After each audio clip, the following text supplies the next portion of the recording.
Hello everyone, welcome to healthy living with doctor Abhilasha. और आज हम बात करेंगे करिका पपाया मदर टिंचर, एक होम्योपैथिक मेडिसिन है। इसके बारे में करिका पपाया मदर टिंचर आपके इंडाइजेशन, एसिडिटी, ब्लोटिंग, कॉन्स्टिपेशन, ये जितनी भी सारी पेट की समस्याएं है उसके लिए यूज़ होता है। तो आज डिटेल में हम इसी मेडिसिन के बारे में जानेंगे और जानेंगे कि क्यों ये एक अच्छा और सेफ ऑल्टरनेटिव है आपके एंटासिड्स का।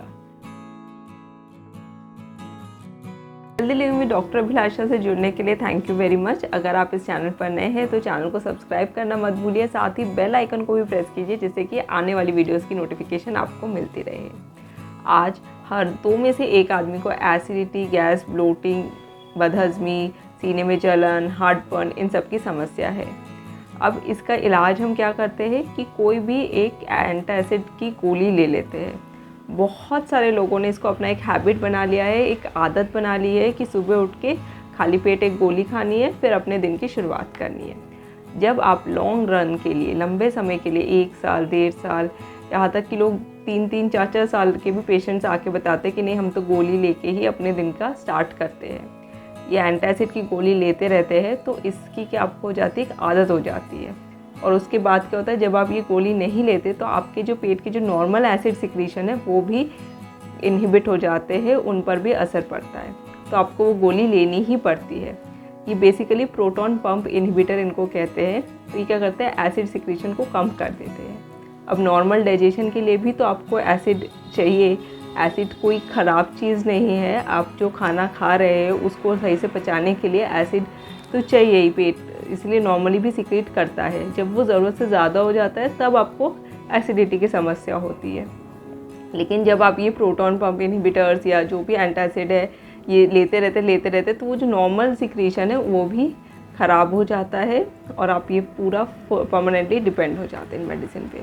और ये मेडिसिन कोई परमानेंट इलाज नहीं है, ये एक सिम्टोमेटिक ट्रीटमेंट है। आपको बदहजमी हुई, आपने एंटासिड लिया, बस वो वहीं पर बात ख़त्म हो गई। ये नहीं कि आप लेते ही रहेंगे ज़िंदगी भर इन्हीं को। तो इन्हीं सब का एक अच्छा विकल्प है homeopathic medicine carica papaya mother tincture.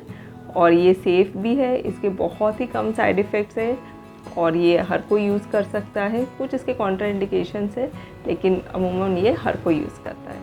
करिका papaya आपके पपीते से बनने वाली एक दवाई है। जैसा कि आप जानते ही हैं कि पपीता हमारे लिवर के लिए और हमारे डाइजेशन के लिए, बदहजमी के लिए कितना अच्छा होता है। पपीता खाने से पेट कितना साफ़ हो जाता है और लिवर की परेशानियों में भी हम सबको यही सजेस्ट करते हैं कि आप पपीता खाइए। सिमिलरली ये दवाई भी वही काम करती है, ठीक है, बस ये मेडिसिन की फॉर्म में है। तो जितने भी आपकी डाइजेशन की प्रॉब्लम है, चाहे वो कॉन्स्टिपेशन, कब्जियत, एसिडिटी, भूख कम लगना, बदहजमी, खट्टी डकारें आना, उल्टी आना, पलटी जैसा मन करना, हमेशा ऐसे ही मन करता है ऐसे जी मचलाना या खट्टा खट्टा पानी आना मुंह में, सब ये सारी समस्याओं के लिए ये दवाई बहुत ही यूज़फुल है, ठीक है। और इसका असर जैसे मैंने पहले बताया लिवर पे होता है। अच्छा, लिवर जब भी ख़राब होता है तो सबसे पहला सिम्टम आता है कि भूख नहीं लगती। कभी भी पेशेंट्स आके कंप्लेन करते हैं कि हमें भूख नहीं लग रही है, खाने का मन नहीं करता, मुंह का स्वाद नहीं है, तो वो आपके इंटेस्टीन और स्टमक की परेशानी तो है ही, साथ ही वो लिवर की भी परेशानी है। तो लिवर जब ख़राब होने लगता है तब इंसान की भूख ही मर जाती है। तो उसके लिए लिवर को हेल्दी करने के लिए और भूख बढ़ाने के लिए भी इस दवाई को यूज़ होता है। साथ ही ये स्प्लीन को भी हेल्दी करती है। और डेंगू में जब आपके प्लेटलेट्स कम हो जाते हैं, बहुत बार ऐसे डेंगू के एपिडेमिक आते रहते हैं, तो उसमें जब प्लेटलेट्स कम हो जाते हैं तो ये प्रूवन है कि करिका पपाया टिंचर से आपके प्लेटलेट्स भी बढ़ते हैं। तो ये कुछ इसके स्फेयर ऑफ एक्शंस कि कहाँ ये दवाई यूज़ होती है। और कॉन्ट्राइंडिकेशन इसका यही है कि प्रेगनेंसी में इसे यूज़ नहीं करते हैं। जैसे पपीते को प्रेगनेंसी में नहीं खाते, वैसे प्रेगनेंसी में गर्भवती महिलाएं इसका इस्तेमाल ना करें।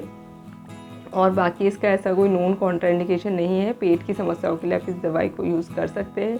शुगर के जो पेशेंट्स होते हैं उनको हम पपीता खाने के लिए नहीं बोल पाते हैं क्योंकि जो पका पपीता है उसमें बहुत ज़्यादा शुगर होता है, तो वो ये दवाई एज ए सब्स्टिट्यूट यूज़ कर सकते हैं। तो उनके लिए भी लिवर को अच्छे रखने के लिए ये दवाई बहुत लाभकारी है। तो ये दवाई की डोजेस की बात आती है तो डोजेस आपके पेशेंट टू पेशेंट वेरी करते हैं। तो जहाँ से भी आप ये केमिस्ट की शॉप से दवाई लेंगे वो आपको डोजेस बता देंगे। अपनी नज़दीकी होम्योपैथी डॉक्टर से आप कंसल्ट कर सकते हैं। आई होप आपको वीडियो अच्छी लगी हो, इन्फॉर्मेटिव लगी होगी। तो इसको लाइक कीजिए, अपने फ्रेंड्स एंड फैमिली के साथ शेयर कीजिए और चैनल को सब्सक्राइब करना मत भूलिए। Till we meet next time, stay healthy and stay happy.